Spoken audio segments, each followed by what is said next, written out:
todavía hasta hace poco, antes de comenzar a hablar, la gente solía decir, yo creo que.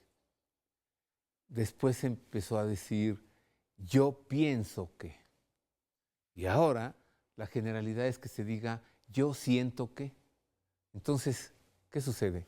Pasamos del creer al pensar y del pensar hemos pasado al sentir. Le pregunto esto porque tenemos que cuestionarnos en este momento tan extraño en el que estamos viviendo, pues ya a casi un cuarto de siglo, si todavía es vigente la filosofía. Ante posturas como el positivismo, el cientificismo o el progresismo, ¿todavía hoy se aprecia pensar? Y si es así, ¿en dónde queda la filosofía cristiana? Y le dejo esta gran pregunta. ¿Es vigente hoy todavía la filosofía cristiana? Quédese con nosotros, le conviene, para no andar sintiendo, para pensar, pero sobre todo para creer.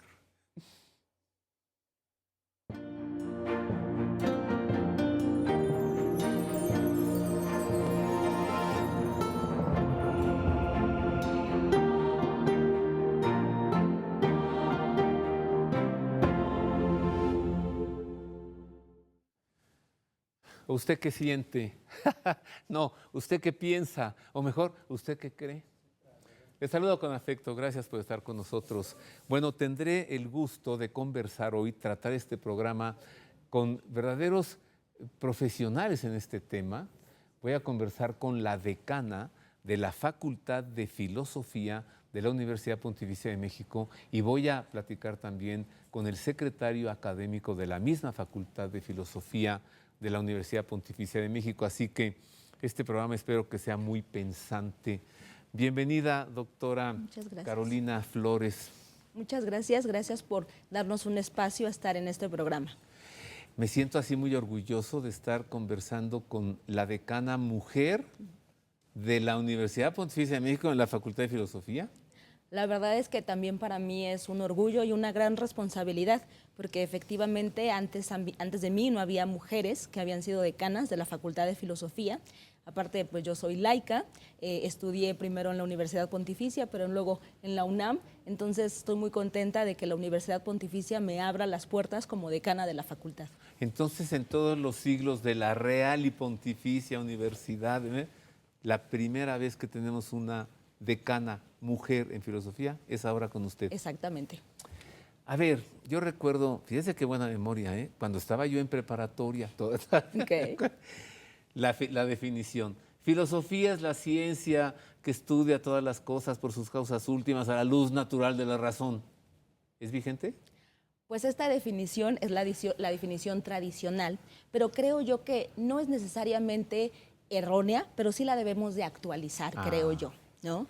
Y eso nos va a permitir tener una visión de la filosofía mucho más amplia, mucho más en perspectiva con otras ciencias y que de alguna manera permite estar en diálogo con una perspectiva interdisciplinar. Entonces, desde mi perspectiva, esta definición de filosofía, aunque nos aproxima hacia una perspectiva que tiene talante metafísico, también es importante actualizarla o complementarla con otros aspectos. ¿Cómo quedaría?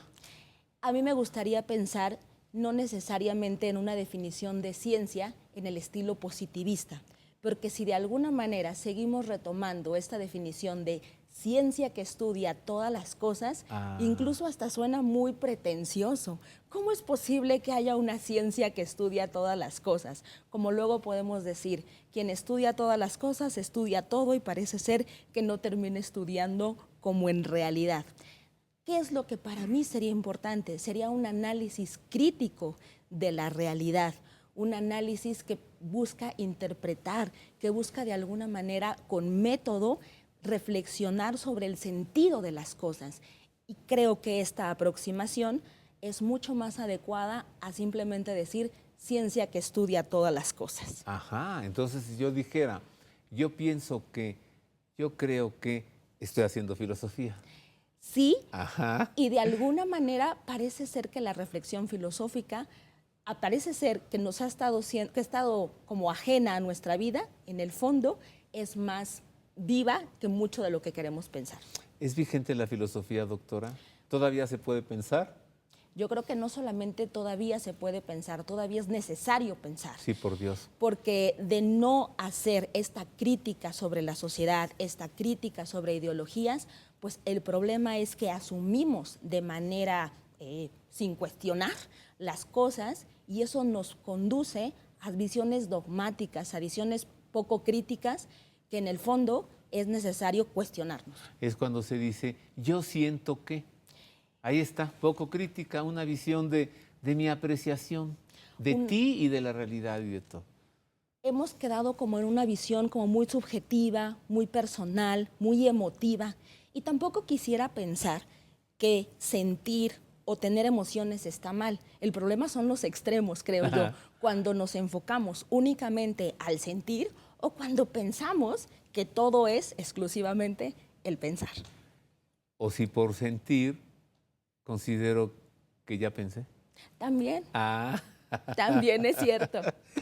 A ver, filosofía. Vamos a retomar las definiciones porque le dejo aquí la pregunta a la doctora Carolina Flores.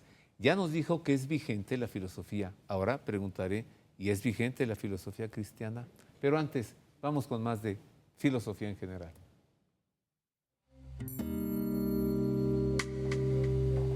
Los orígenes de la filosofía se encuentran en Grecia, en el siglo V a.C., y se le atribuye a Pitágoras, quien en respuesta al rey Leónidas, quien le preguntó si acaso él se consideraba un sabio, llanamente dijo que él solamente era un amante de la sabiduría, y definió a los filósofos como personas que no buscan reconocimiento ni riquezas, sino solamente observar y entender. De Grecia la filosofía pasó a Roma y de allí al resto del mundo occidental. De entre los primeros filósofos se destacan Sócrates, Platón, Aristóteles, Anaxágoras, Demócrito, Diógenes, Heráclito y Tales de Mileto. Aunque en el tercer milenio el modelo de pensamiento utilitario, que valora las cosas según su aplicación práctica e inmediata, parece desdeñar a la filosofía, lo cierto es que es la herramienta racional del ser humano que le permite comprender el pensamiento y adentrarse en el conocimiento. Toda vez que en la historia se han impuesto cambios que provocan caos, es la filosofía lo que ha permitido determinar las causas y establecer los mejores resultados para la humanidad. Con respecto a la fe, fue Santo Tomás de Aquino quien en la Edad Media introdujo la filosofía a partir del pensamiento aristotélico al pensamiento cristiano. Así que Santo Tomás nos hace cristiano a Aristóteles. Pues de alguna manera podemos decir que uno de los grandes aportes del pensamiento de Tomás de Aquino es retomar a un filósofo que generalmente no había sido tan estudiado, en este caso Aristóteles, porque el que había sido un referente para los filósofos cristianos, para los primeros filósofos cristianos, es Platón. Entonces, aquí de alguna manera vamos viendo como una perspectiva distinta y en ese sentido Tomás de Aquino es un gran referente para el pensamiento filosófico cristiano. Doctora, ¿cómo se puede definir, entender la filosofía cristiana? O sea, ¿en qué consiste? Esa es una pregunta que sigue siendo un tema que vale la pena seguir estudiando y analizando, porque tenemos autores que van a pensar que la filosofía cristiana, de suyo, el mismo concepto implica contradicción, porque por un lado tenemos la filosofía como este estudio especulativo, racional, como decíamos anteriormente, y por otro lado tendríamos la teología, el cristianismo, que asume la verdad a partir de la revelación. ¿Cómo combinar dos conceptos que de suyo parecen contradictorios? Sin embargo, uno de los grandes aportes de varios filósofos cristianos es buscar conjugar estas dos áreas donde la razón es iluminada por el dato revelado, pero no queda subsumida, no queda eliminada, porque si no uno podría pensar, en el fondo están haciendo teología. No, es una razón autónoma con su propio método, pero en última instancia inspirada y en consonancia con los datos de la fe. ¿Cómo combinar el creer con el saber? Que de alguna forma es un aporte importantísimo de la encíclica de Juan Pablo II, Fides et Ratio. Y de ahí podemos ver cómo en la misma Iglesia Católica se ve la importancia de no entender estas dos áreas como antagónicas, sino literal, como dice Juan Pablo II, como dos alas que nos permiten conducirnos en el camino a la verdad. Creo que surge ese antagonismo en el cristianismo anglosajón protestante, ¿no?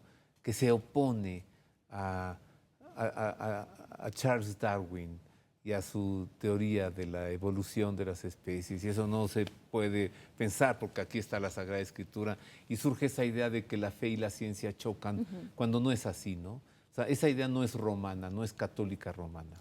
No, efectivamente, incluso uno de los papas que trae a colación todos estos temas tratando de dar respuesta a esta problemática generada por la Reforma es León XIII con su encíclica Eterni Patris, en la que precisamente nos dice que la filosofía, la ciencia y la cultura no tendrían por qué estar desvinculadas. Y en esta parte podemos dar una respuesta más auténtica a los problemas que se están viviendo ahorita y que, bueno, que se vivían, perdón, en ese tiempo y que creo que ahorita también tendríamos que recuperar.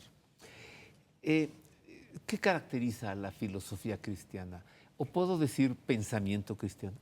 Serían en este caso como dos conceptos interesantes, porque en sentido estricto, desde los pensadores de la patrística, Agustín de Hipona, Tomás de Aquino, Tertuliano, hay muchos autores que podríamos considerar filósofos cristianos en cuanto tal. Y eso se asume como el pensamiento filosófico cristiano, es decir, aquel pensamiento que vincula fe y razón. Pero el concepto como tal, filosofía cristiana, surge ya muchos siglos después. Entonces yo creo que valdría la pena sí tener claro que tendríamos este concepto ya en una época, propiamente en el siglo XIX, cuando se empieza a replantear estos temas como la posibilidad de hablar de una filosofía cristiana. Que se deriva de la doctrina desarrollada por Cristo. Un señor carpintero de Nazaret, que vamos a suponer que no era Dios, pero que es innegable que le dejó a la humanidad toda una doctrina, una enseñanza sobre cómo pensar y actuar. Y si nos encontramos con que es Dios, entonces ya en el pensamiento cristiano se está juntando la revelación divina. Hay un cúmulo de verdades que la misma filosofía puede retomar, que surgen a partir del cristianismo, como el Dios personal, el tema de la libertad. Esos conceptos que de alguna forma no habían sido establecidos como tal en la filosofía griega, el cristianismo nos permite reflexionar desde nuevos horizontes, y en esta perspectiva la razón es abierta hacia una perspectiva mucho más amplia gracias al apoyo del dato revelado. Ajá, esto se está poniendo muy interesante. El pensamiento a partir del dato relevado. Eso es filosofía cristiana. Exactamente. Tengo que hacer una pausa. Perfecto. Regreso con más de este tema que yo espero que estemos ahorita muy concentrados en pensar. Volvemos con más de ¿es vigente acaso la filosofía cristiana?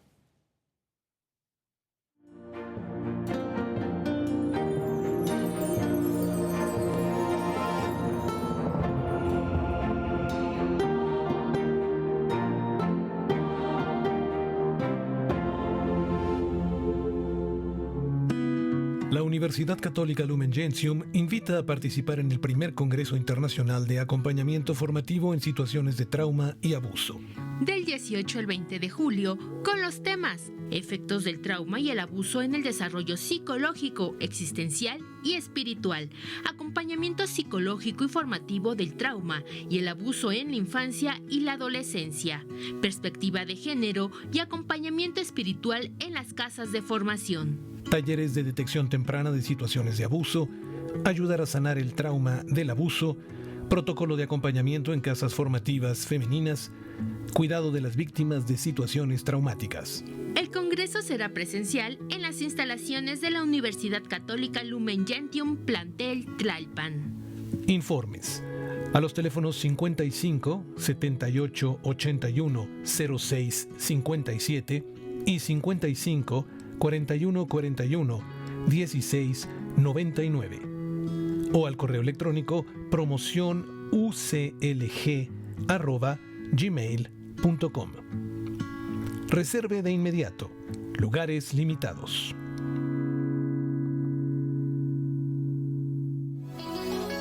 Desde 1906, el Troquel es el fabricante e importador de artículos religiosos de mayor prestigio en México. Medallas, cruces, rosarios y crucifijos italianos y nacionales. Troquelación de medallas civiles, deportivas y religiosas. Máquinas alemanas para hacer hostias, incienso, pulseras y 1000 productos más. El Troquel, en Venezuela número 50, Centro Histórico. Pedidos al 55 5702 7088 y en www.troquel.com.mx.